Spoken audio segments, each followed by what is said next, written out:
Welcome to the FMCG Guys podcast live from Barcelona. If you are listening to the podcast, which is normally the case, you can also find us on YouTube as we're recording a special one here end of the year in Barcelona from our office. And I'm accompanied by, I would say, probably a friend of the podcast who's actually never been on the podcast. It's no other than Gentiane Barret, who's the global head of performance media e-commerce at Opella. How are you? I'm very well. Thank you for having me here. We're talking about schooling in Barcelona, all these fun topics. Don't get me started. But how long have you been in Barcelona? 6 years. 6 years. Yeah. Enjoying it? I love it.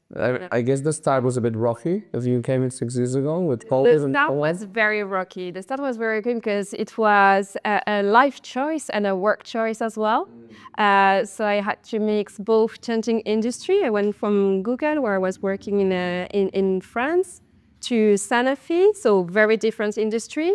I went from working mainly in French and English to then, I was told it was very international, my team, but to be honest, 2 weeks after I landed, I had to do a digital presentation around the transformation in Sanofi in Spain, in Spanish. Wow. Yeah, so it's a very good way to learn a language very quickly. Did you speak Spanish when you arrived? I speak Spanish. I could say diapers, the biberón in Spanish. Order a beer in a bar? Order a beer in a bar, exactly. But not so much about pharmaceutical and digital transformation in Spanish. But I could learn very quickly. 2 weeks in? 2 weeks in. Yeah, they told me, so don't worry, it's going to be 2 weeks. It's better to do it in Spanish because the sales representative, they don't fully understand English. So better if you do it in Spanish. I was like, okay, how many are there? 100. No problem. Wow. Yeah. It must be interesting though, because you're like, there was a video that you did recently on LinkedIn that was like a recreation of the office, but in your office, which was very good. I already congratulated you for it, but it was super good. But you have like a lot of nationalities, no? Was that in that video or something else that you thought? So at that time, I was digital lead for Iberia, so it was a local role. Oh, it was a local role. Exactly. Yeah. Okay. And then I moved to a global role. Got it. And a global role. So my team, so I had several teams across the globe, direct teams, and then teams I collaborate with. We cover around 30 geographies. But this year, for instance, I built 3 hubs, one in Barcelona, one in Hyderabad in India. You're going to see a video very soon on LinkedIn. Stay tuned. And one in Kuala Lumpur. And my team in India, there are around 10 people and 8 nationalities. So very different landscape. It must be interesting, the duality of you being French, living in Barcelona, having like a global team, but still living in Barcelona is also challenging. And not challenging, but complex in the way that you're living in Spain, but you're also living in Catalonia. Like before we recorded you, we were speaking with Catalan with Ale. We were speaking in Spanish as well. So how is it, like the whole complexity of that? I love it. I think this is what makes your brain way more agile. And just because you can understand more languages, I think you're tuned to also understand different point of view. And I don't say that to be cheesy at all. Yeah. I really do think that it's a muscle that you build so that then you are able to connect with other people in another way. As I said, so my team in Barcelona, 10 people, 8 nationalities. But in India as well, there are around 15 today. There are going to be way more tomorrow. And each of them, they at least speak 3 languages in different Indian languages.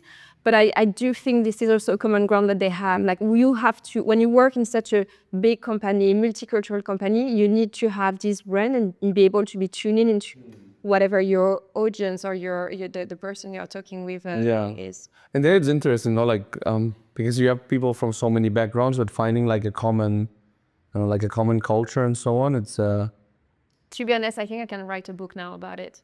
At least you can do a podcast. Exactly. So first of all, while writing a book, I offer to my team the cultural map.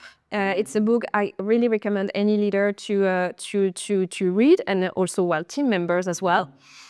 I think it's really good to understand, to have keys to understand how the culture can influence your communication style, but also how you receive feedback, how you give feedback. So to me, it was very helpful to have few keys to be able to then apply it. But then if you think about global leadership, I think it's way less hierarchy. It's not about hierarchy. It's about a cultural shift, towards not only empathy, but to build people, to bring people together, to create a shared vision, clear KPIs, and a clear kind of mood board in a way. And that helps people from very different background, from very different roles, to look in a very simple way in the same direction. Yeah. And this is, to me, the only way I found to be able to manage such a diverse team. Yeah. It's an interesting one, not a change of paradigm of being a hierarchical boss, of just saying, yeah, you have to do this, you have to do that, to like being like someone that's more like, I don't know, like coordinating maybe. I mean, it's not a very sexy word, but So you have to inspire people. yeah. Because you can't say how to do things, because how to do things will translate very differently depending on the role of the person or its geography. But if you say, listen, our target, our goal, that what we are trying to achieve all together is this one, then this is they have a direction. Then the role of kind of the other managers that will manage the teams would be to, okay, do we challenge ourselves on how do we get there, right? But where do we go? This is very clear, and you need one person who's going to set that direction, and again, share that vision, not only within your team, but even across other teams, so that people then know and they know how to support each other. I feel like there's not, I don't know, I think we're in a time, you know that there was a time maybe like 10 years ago more, that like Simon Sinek, which I'm not a fan of personally, came out, and there were like things around that, and there was a lot of talk about like leadership and culture. I think it's not very fashionable right now, but I think it's The why. Yeah. I just found them very old school and very hierarchical. I understand the thing of the why, but then the way, I have to say, when you apply the why, and it's very funny, we had end of year, so I had a lot of end of year conversations as well with my team. And I think the consistency was always like, ask yourself, why am I doing this? Yeah. Why am I doing this? And then how am I doing this? Then you can discuss more with your peers, you can find resources, but why am I doing this? And then what's the so what?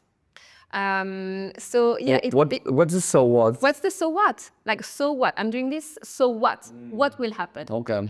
Because then that's it's kind of a chess game, Yeah, I don't know if you know I'm- Gregor Murray from DCG Global. Yeah. Calls himself Chief So What Officer. That's a good one. So Because I feel it's kind of a chess game, like, why am I doing this? I'm trying to do this, and then so what? Because then you prepare your next move. And so this helps as well keep the pace. I think one of the biggest challenges when you're in a global role is the pace, is turning complexity, kind of the coordination. It's not really a word that I like, coordination, because I already, like, when you say coordination, I visualize like so many Zoom meetings, so many things, like talking to each alignment.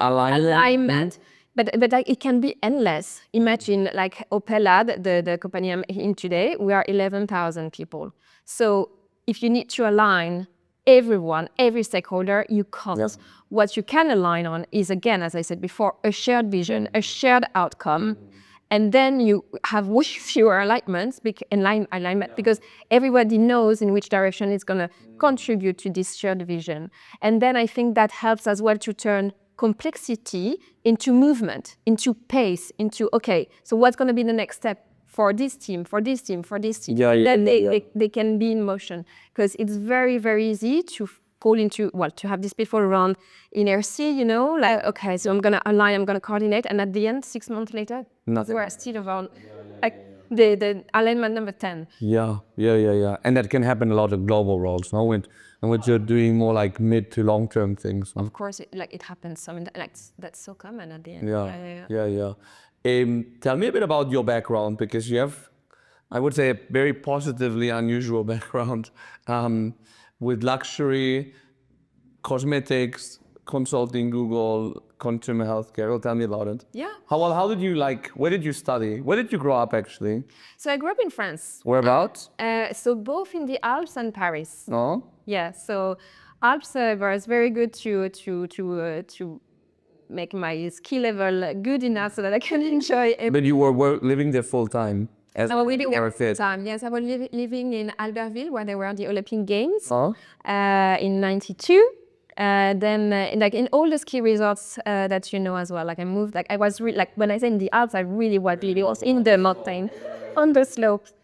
Like my winter, I didn't have summer jobs. I had winter jobs, so where I was on the slope as well. Yeah. So yes, in the Alps, and then I moved to Paris.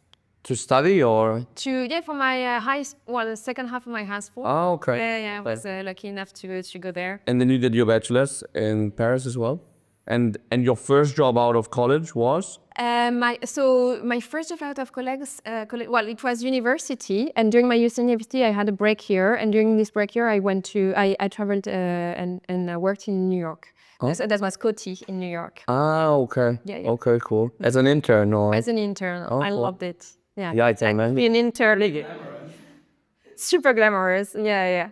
And I loved it. It was one of a lifetime experience. And also it was not as expensive as it is today. I really don't know how you can survive as an intern today in New York.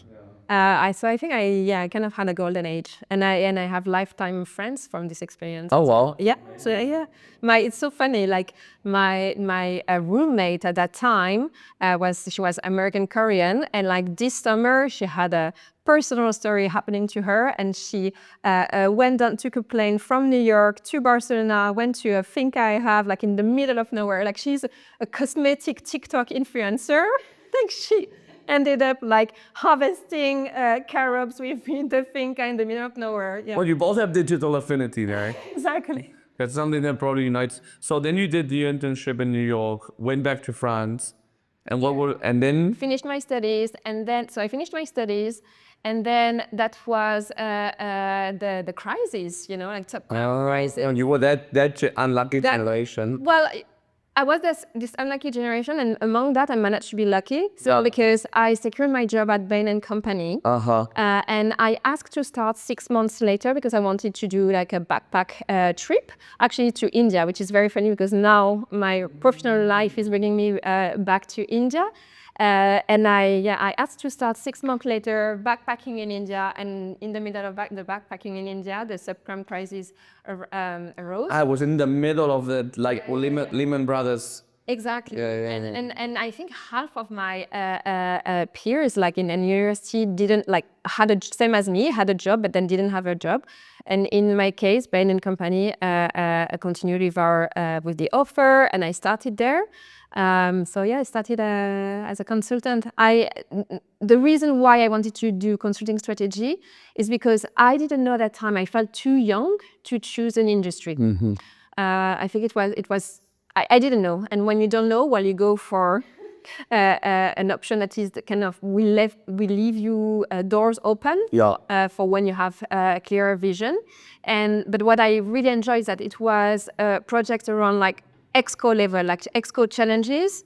So it really allowed me to see a wide range of challenges or company struggles that then you have consultants to You help. you see industries, you see cultures, you see leaderships. Yeah, exactly. And you see a lot of hotels probably as well. Well, How intense actually was it? Because management consulting is known to be very demanding. Yeah, it was. Like, I'm not gonna lie, I didn't like this part. I really didn't. I remember once, and actually I quit after this assignment. My last assignment, and actually it was just before, like it was 3 weeks before I would get married. I had a call. I was at a wedding on a Saturday. I took the call. Yeah, it's Peter from Zurich. I was like, Zurich. Yeah, you have to be in Zurich. It was in France. You have to be in Zurich on Monday morning. I was like, well, no, I'm not going to be in Zurich on Monday morning.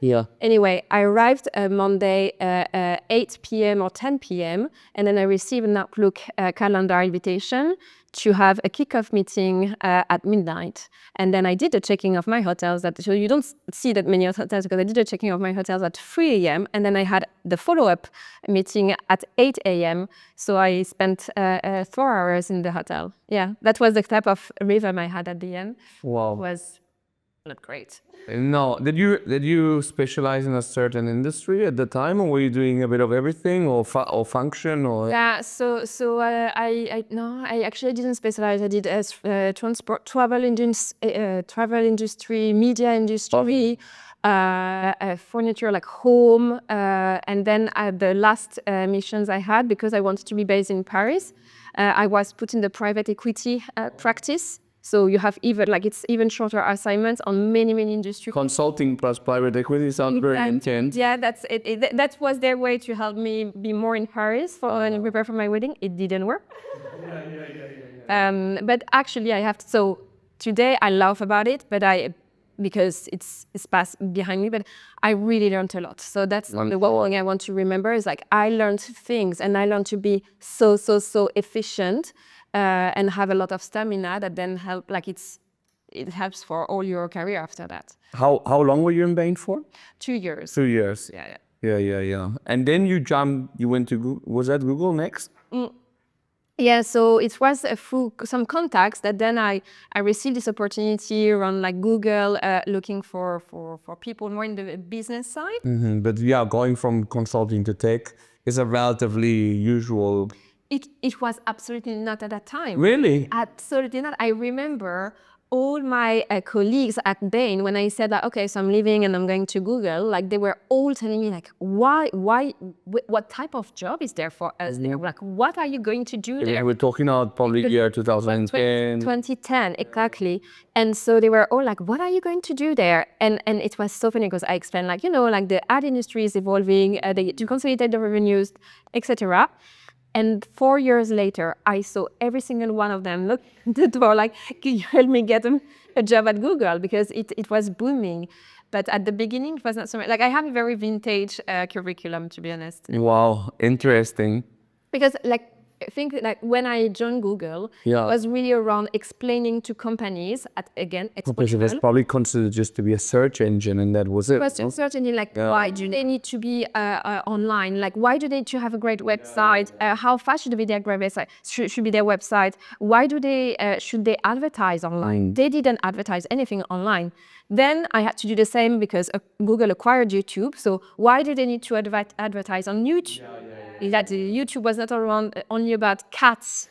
Yes, Gary Water. You know? And the Pokemon video. Then iPhone. So then, like, why do you need to have a mobile website? Like, I remember we had to go through all those steps, and my role basically has always been the same across my career. It's always to explain like what is the next wave or the current wave, and how you should adjust to be still be in the game. Yeah.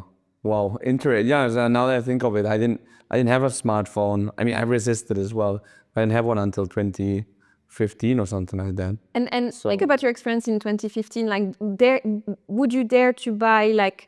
Today, you can buy very expensive things on your mobile. You wouldn't mind, but at that time, like you wouldn't do that. You wouldn't do a contract, an insurance contract on your mobile. It was practically only on travel. Exactly. And stuff like that you would do back then. Yeah. Young people wouldn't remember that. And so then you were at Google. What were you doing? Were you doing ads only, or? So we were I was the main point of contact for large clients, and in many industries, to advise them on their digital strategy. And a big part. So it was a bit consulting as well. It's very much consulting because I needed to bring the power of what we call one Google to clients. So for instance, I don't know, let's take Disneyland Paris. So it was around Google Maps, like how can we do a partnership so that we also we have all the information on Google Maps around the attractions, the amusement park, the restaurants. I did a partnership as well with the French Railway, so that they would be the first one on Google Assistant. At that time, Google Voice, was very innovative. So how would you book a train ticket by voice? That's super innovative as well. So it was really bringing the power of one Google, but also advising on their digital strategy, because this is also where Google makes money, obviously. Yeah. And how to be the most visible, what should be your search strategy, what should be your YouTube strategy, your programmatic strategy as well. So explaining all that at an ExCo level. And that's what you did primarily within because you were in Google for... I was in Google for like almost 8 years. Okay. Yeah. So at the beginning, I was really explaining, I was more like an analyst, giving the data to explain like that people are online. Yeah. Again, my curriculum is very vintage, but I was explaining to companies like, people are actually going online. People are spending time on the internet. And people were skeptical about it then? Like, what does it mean for me? Like travel agencies are still big, still there, banks. Wow. Yeah. So, and then I evolved to it's more like a commercial role and advising, as I said, like Club Med as well. I had many meetings with the ExCo with Club Med around partnerships, around their what they could, like the innovation they could bring as well through digital. So is that where you started, like managing people as well? Yeah, but I had some experience in managing people, but like Google was very, very flat, and we were always working in tandems. Yeah. So it was here again. It was a lot of coordination because we had many teams, like the Google Maps team, the Google Cloud team. And you were in the middle of it. Exactly. Interesting. Yeah, because the Google culture is also very different, no? I love the culture at Google, and to be honest, I think that's shaped as well the type of manager I am today. I think there was a very high transparency, and when I talk again, like to cycle back with what we were saying before around clear vision, clear KPIs. At Google, you have OKRs, so everybody has their own OKRs, and you have What does that mean? OKRs. So it's your objective. Yeah. For the year. Okay. So it's O for objective and key results. Okay. And so you build your OKRs for the year, right? And you have to record them into your website, so that then everybody can access your OKRs for the year. So everybody knows what are your objectives for the year. And actually, this is so helpful because since we need a lot of coordination, you know that if your project has nothing to do with the OKRs of the person you need to talk to. It's gonna be difficult. You know it's gonna be difficult, and you know you need to influence in a certain ways that then, or twist it in a certain way so that then it would feel this person's objective. Or then you need to also see if that could be part of their objective. And the level of transparency, so we could see anyone's OKR up to at the time Larry Page and Sergey Brin, which were the founders, right? They would have a meeting where they would share their OKRs. The ExCo would share their OKRs. It was super clear, and this level of transparency, I think, helped a lot to bring one vision. And this is something I still try to apply today to my team because it's just helpful. You know, what's the other person's objective, what is in its mind, to collaborate with this person. And what did it take to be successful in that type of environment? At Google? Yeah.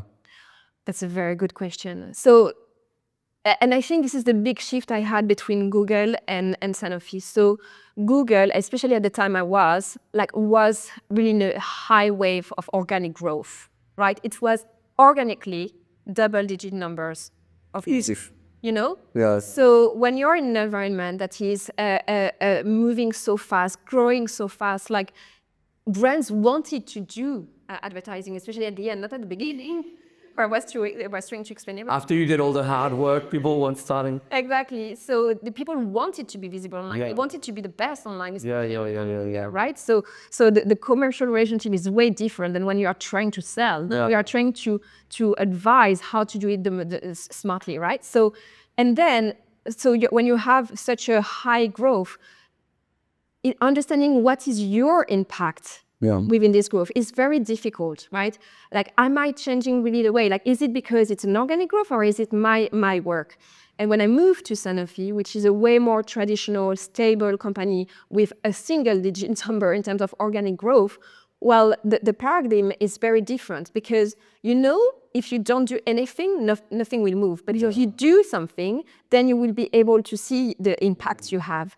And I have to say, I feel way more fulfilled today because I know because of my work, we can earn, we win every point of growth. This comes from hard work, and that's way more fulfilling, I have to say. Yeah, and it's interesting as well because like Google, uh, they have competition in some areas, but as Google, they have competitors, okay, but they're like clearly the leader. And I think there were some reports about AI lately that some companies have been devaluated, like Meta and Microsoft, but Google seems to be doing still very well in that. So because also Google knew how to diversify. If we now talk today about the digital space, Yeah. The field I'm working in now, which is eRetail media, is really changing the paradigm. And here it's Amazon is really changing the game. Amazon, if we talk about ads revenue, has a double-digit growth. And is projected to continue to have double-digit growth in the next 4 years. Yeah. Do you know what's the growth of Facebook and Google on ads revenue? What is it? It's no more than 5 to 9%. Wow.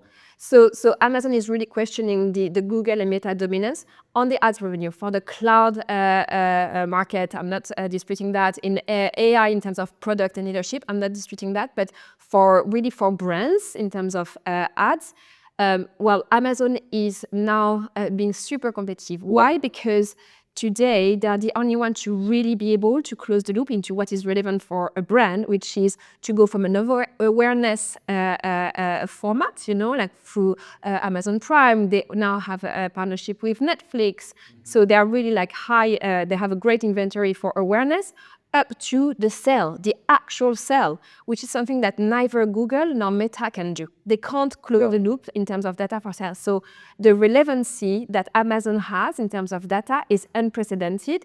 The inventory they have is becoming very, very competitive compared to Google and Meta. So now... And they're also a retailer, so they can also find consumers when they're shopping, like with the sponsored listings and so on as well. It's interesting because like most people in consumer goods, now that you've been in the industry for a while, you know that most people in consumer goods have always been in consumer goods. And sometimes, it's quite like a leadership school, consumer goods. So a lot of people start in FMCG and then go to retail, or even to tech, for example, or to, Amazon is right in the intersection. How was your experience going from like tech to consumer goods? I think it's a cultural shock. I think it's still good not to want to fit in, right? And it's not my objective. No, my objective is not to fit in. Yeah. My objective is to elevate the game. I think this is my value addition to any company, to be honest. And this is what I'm trying to do at Opella. So I think each one, my counterpart, they have their own experience indeed in retail, either in pharmaceutical, they have their own experience. And the idea is to take the best out of the two worlds and to elevate the game, saying, okay, if we were to work together, how does it look like? And how can we enrich our projects, build common grounds, as I said, so that we go all together one step further and we blend that. But it's not to mix, not to forget who I am. And no, totally. And I think that's something, kind of a leadership mistake sometimes, that people try to focus too much on the things they don't have, instead of like really like honing in on what makes them special and what makes them different. No, I think that as leaders and sometimes as people in general, no. And you there is a lot of resistance. Yeah. Space. Yeah. And also imagine I was arriving with the label Google, it's there is a lot of resistance, especially for the offline world, was really seen as the cannibalizer in a way. But what I learned along the way, and it's really like a lot of resistance comes from fear, which is very normal. But fear, it's always fear about things you don't know. So the more you explain, the more you take time to, as I said, elevate, educate, the more you then find grounds and then you embark people with you, because actually people are then grateful to know more, to feel they're part of the game. Like one example I had was when I arrived in Spain as a digital lead. I wanted to do, so it's very specific to pharma, but I have to say I love this example. So I wanted to do dynamic ads, meaning that I wanted to take bits of creatives and build one ad that will be dynamic. So depending on if you see the ad in Valencia, in Sevilla, in Madrid, in Barcelona, different, then it will be different. Depending on if you are a man, if you have a family, if you like to go to restaurant, or if you like to do sports, then you will see another ad, depending on the weather. So every part of the ad would be different, right? In pharma, you have to... Because this was like pharma. Well, this was OTC. Okay. And we did it for VMS, multivitamins, we did it a bit later, right? But you need to have every asset, every ad approved by the local authorities. So imagine I arrived with this project where you would have like hundreds or thousands of assets. So it wouldn't be possible to do each one of them. And so I had so many no's, impossible, we can't do that. Like so many no's. But then I was like, can we start talking to the authorities? Because this is a digital trend. Like this is happening anyway. Yeah. So they will have to adjust, or we would need to see how we can adjust. And actually, I worked with regulatory, I worked with our legal department. We had a meeting with the local authorities, and I came and I explained, like, so this is how it works. This is the framework. Those are the things you can actually validate, because those will be the elements of the ad. And then this would be an example of one final ad. How can we work together so that this happens? Because we are one brand asking you that, but then all the others will follow and ask you the same. And because we took the time to explain, because we took the time to onboard them, then yes, they supported our project. Because they understood better, and they were like, okay, if this is the direction the ad market and the digital ads are going to, well, we need to also upskill, adapt and adjust. And we did that in collaboration instead of doing that in confrontation. Wow. And that must have broken a huge paradigm, no? Yeah, and I have to say, and I still use this example even for my teams, because so many times we have no's. Well, it's very frequent, especially in our industry. But again, like, never underestimate the power of embarking people with you by explaining why you are doing that. You're not doing that to annoy people. No. You're doing that because you want to be in the game, and they want to be in the game too. So let's just... And it's a bit like, because I think that in general people can get excited about new things if they don't see it, like, as you said, as a threat. And it does it. And the other thing is that you already had the no for an answer, right? So we didn't really have anything to lose. No. Is there something that now in hindsight you think, because that's the thing, like, that my background is in recruitment, in consumer goods, and there's always a thing of like, this person doesn't have any consumer goods experience, which I think in some functions like sales is pretty like a showstopper for me.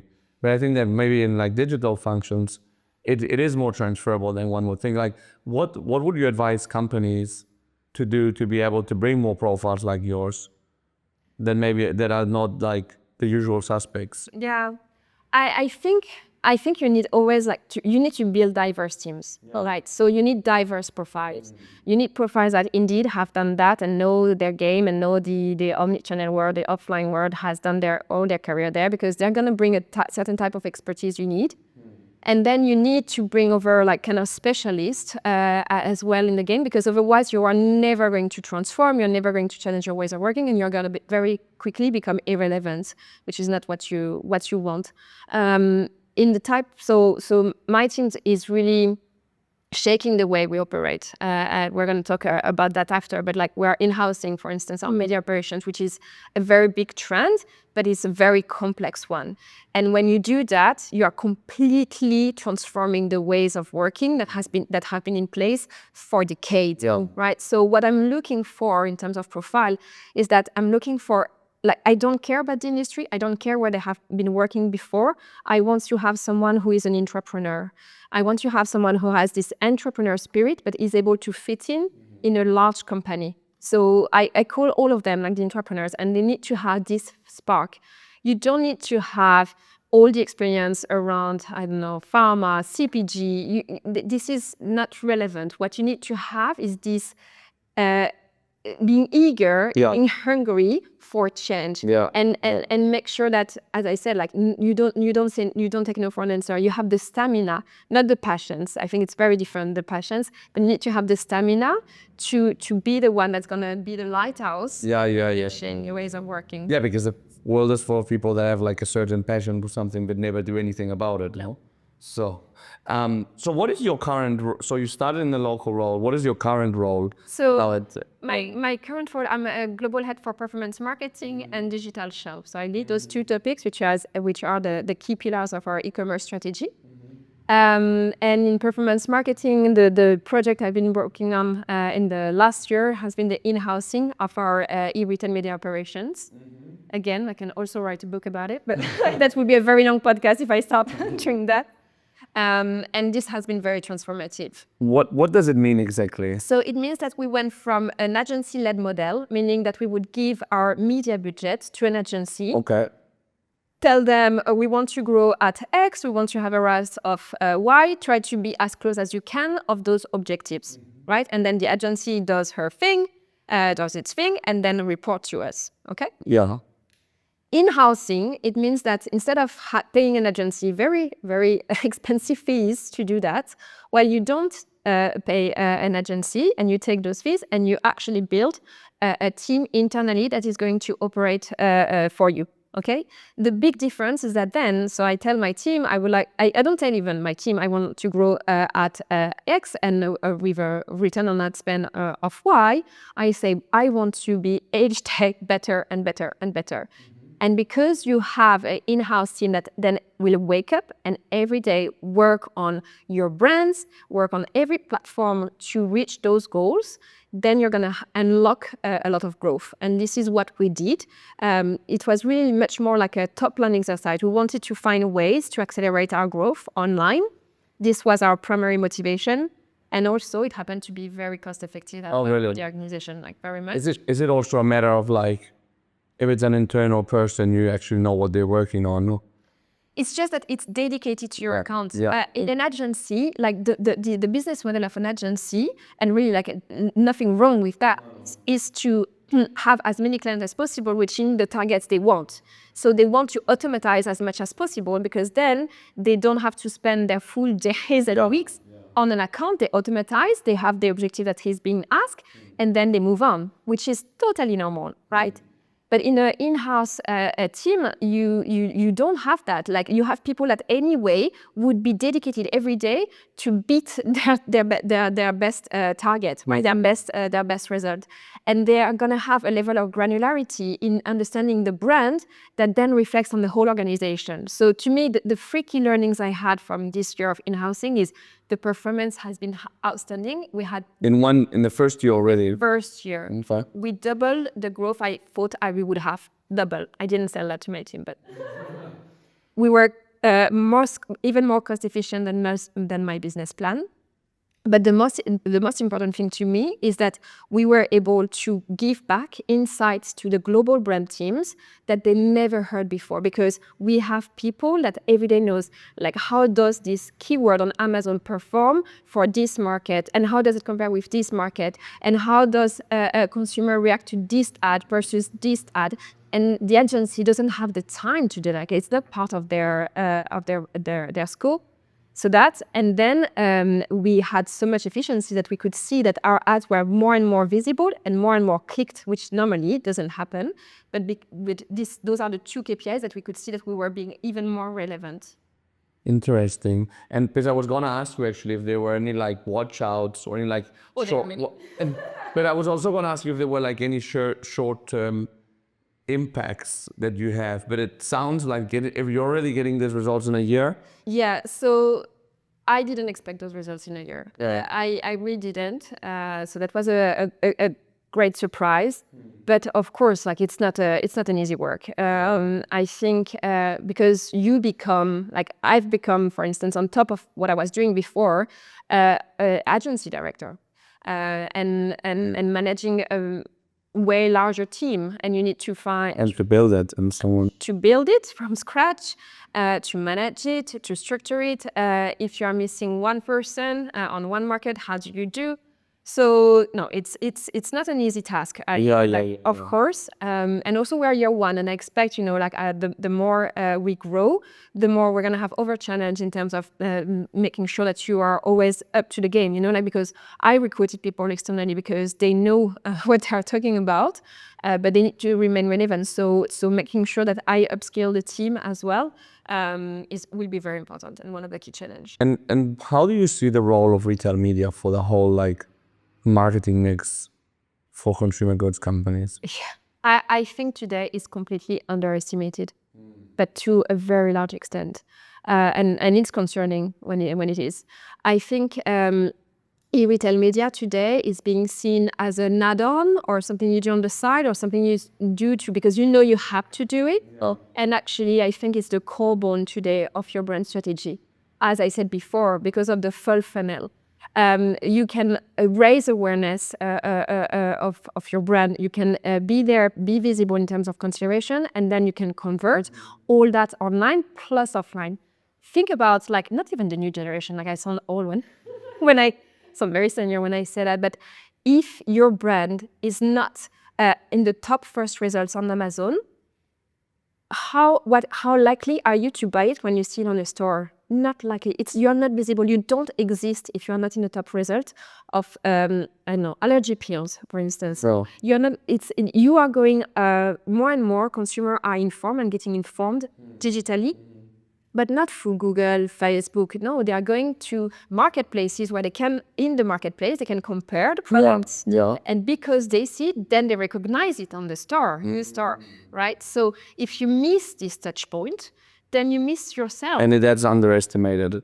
I think it's completely underestimated because it seems today as the fourth canal, maybe the fifth, but actually it should be the first because of this very unique position of being there from the awareness to the conversion. Is there any, and maybe that's a resistance that you've got sometimes, is there any nuance for you guys being in some markets like here, for example, primarily sold in the pharmacy channel? There's some resistance, you mean? In terms of investing in retail media? Because that could be even more it's at the end, it's the pharmacist to the sides. I think this was true a few years ago. It's less and less true today. Surprisingly, one of the markets I struggle the most is Korea, for instance.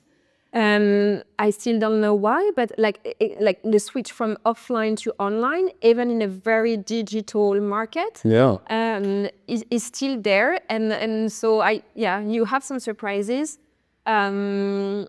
It's very category dependent. I can't say there is one truth in one country. It's very category dependent. Which is the other complexity of your job, because you're doing all this while deploying in all the markets, no? Yeah. And there are a lot of specificities. There's a lot of specificities, a lot of speeds of adoption, different retailers. Yeah, and also different, for instance, one of the challenge I had is there are things that are applicable everywhere, almost. For instance, my Amazon market, it's applicable everywhere, and I have the same mechanic.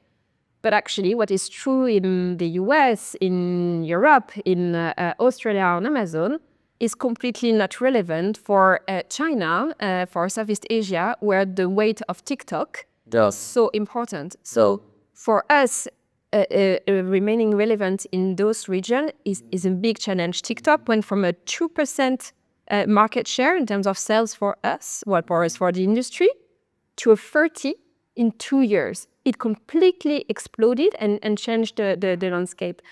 Alibaba, who used to be really at the monopoly of retail, of online commerce, is completely declining because of TikTok and Pinduoduo, which is Temu in Spain.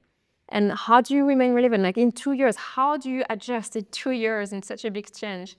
That's a big challenge. It's complicated. It's complicated. I mean, can you generate, I guess it's also generating that culture of constant innovation and change, digital first, etc., no? That can then help you adapt to these changes, no? That's the theory, but then Really? Put that in practice in less than 2 years when you don't you can't anticipate such a big rise. Yeah. Then you indeed need to be agile. And also you need to accept you fail. You fail, you learn, and then you say, okay, I'm maybe not relevant for 2026, but then I prepare to be ahead of the game in 2027. Is there any market that you have, I don't know, a curiosity about or affinity to, that, I don't know, anything unexpected from a market? So It's like an anecdotal. yeah, Korea again. Yeah. I have been fascinated by Korea because, as I said, so you always have the usual suspects. So you have Amazon for Western market, most of the Western markets. Then you have TikTok. And then in Southeast Asia, you have Shopee and Lazada as the main e-retailers, right? Except in Korea. Except in Korea, you have Coupang and Naver that exist anywhere else. Yeah. And they are the copycat of Amazon and Google and YouTube. Well, they're the copycat of everything that exists otherwise, but they don't exist in Korea. And I was like, why is that? Why is that? And I talked to my counterparts. They were like, yeah, Korea is very special. And I'm like, okay, I've heard this Every country can be many times. Every country spends so much time explaining me how different they are. And I'm like, yeah, I've heard this song already, this chorus already. And then I went there. And when I went there, again, they say, yeah, we're very special. I met with Coupang, I went with Naver, and I was still like, how come it's so special? And they developed national champions, copying the rest, but the rest couldn't enter this market, couldn't penetrate this market. And it's very funny. I did a guide tour because I had 2 hours before taking my plane. And I said, you know what, I'm going to go to Get Your Guide. I'm going to book a tour, a fried chicken tour and understanding the culture. I went there. And actually, they explained that because South Korea, is a state at war. Yeah. So they have to protect their data. They can't be visible because their neighbor are their main enemy, and they can't get any information from them. So this is why their digital landscape, everything is so protected. So they can't have. So for instance, you take Google Maps. Google Maps doesn't work in Korea. You just have the subway map, but not the rest. Nothing is working. And also because they have to protect that, they can only have national champions. Wow. And I was like, oh my God, it's with a tour guide of something I booked randomly that I finally understand why it is so specific, and it will remain so specific. Interesting. And all our tools of scrapping, digital shelf, all those tools, they are irrelevant because they have to protect way more than in other countries. And it's interesting because I went to an event by Schwarz, the company behind Lidl. Yeah. And they talked about the concept of data sovereignty, both at a national level, but also that each company is aware of where the data is hosted and so on. Yeah. And they bet that it will be quite a big topic coming up. So that's interesting. What are you doing in terms of digital shelf? So digital shelf, it has been quite a journey. I'm very happy today because I think we are seen as being ahead of the game by many providers. So the journey started 3 years ago, and we did the classic thing, first of all, mapping all our main e-retailers, see how we would scrap in terms of assortment. Well, the best in class, what best in class in digital shelf look like. So really it's do I have my product available? Do I have my product visible? Do I have the right content to convince people to buy me? And do I have the right rating and reviews? It was really basic, but we need to put That's important to then appear. It's being visible. You can have the best content or the best product detail page. If you're not visible, people will not go for it. So do I have the right product? Is it available? Am I going to bring traffic? Once I bring traffic to my product detail page, is it going to convert? And are people happy with my product? So it's really the consumer journey detailed in a very specific way, those 4 points. It took a lot of time because, again, 30 markets, many e-retailers, but we put in place those. And also you have a lot of local brands. And a lot of local brands. And we have, in total, we have more than 100 brands. Wow. Yeah. But so we did a great work by, again, defining clear KPIs. And the KPIs, the person in the e-commerce digital shelf lead has in Mexico will be exactly the same one as our chief growth officer. It's going to be on the same KPIs, same target, obviously at his local level with his local brands or global brands, but we are always going to look at the performance in the same way. It took us some time to get there, but having one platform to do it in a consistent way was the only way for us to be able to scale it and to scale the strategy. And then now this year we operated a shift because again, how do you do next? Like when you have those KPIs adopted by the leadership up to the local markets, what's next? So what's next is really, I wanted the team to focus around conversion, because the performance marketing team I have is really about like bringing traffic, but you are throwing money out of the window if then the traffic you are bringing is not converting.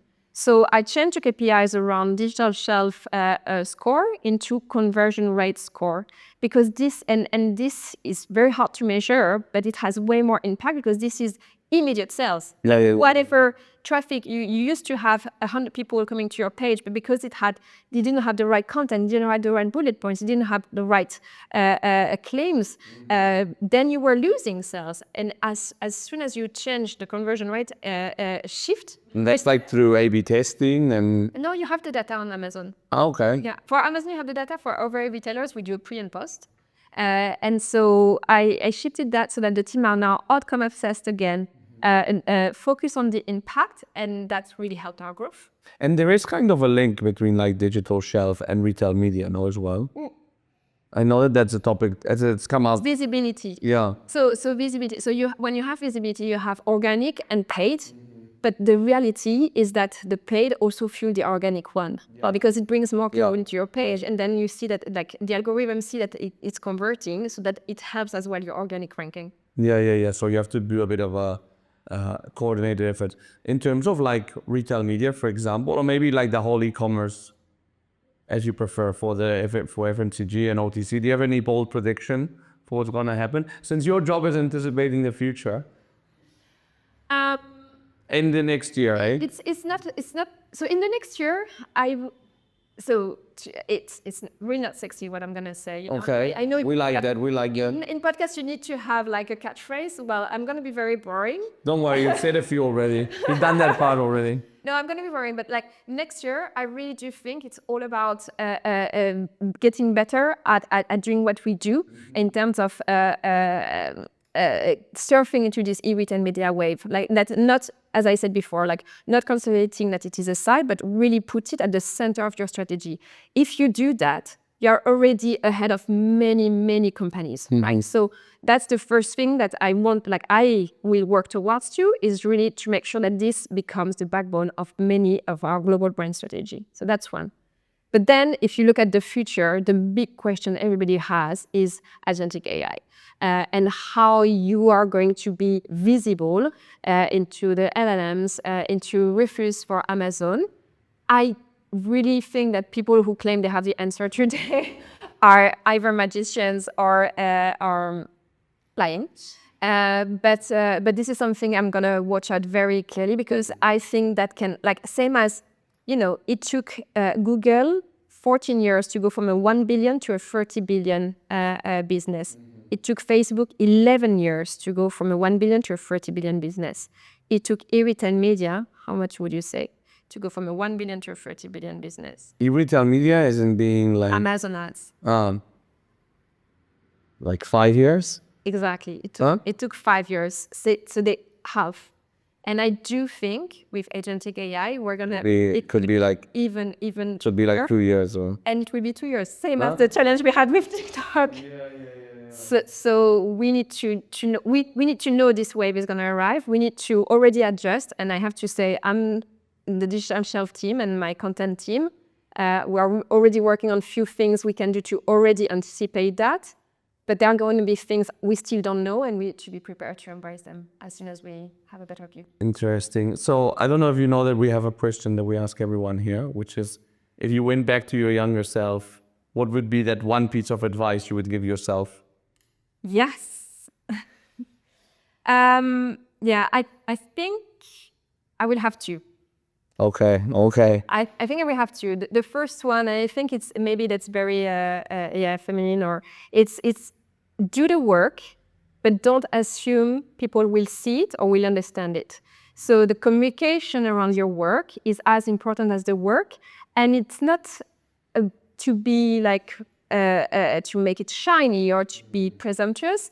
It's again to elevate people, to show your work, but embark people with you, embark people into when you share your results. It's always team result, and when you do that, then this is when everybody is successful. So that will be the first one, and the second, to be honest, like if I reflect around my career, the best moment I had was because I enjoyed the ride, I enjoyed my manager, I enjoyed the colleagues I was working with.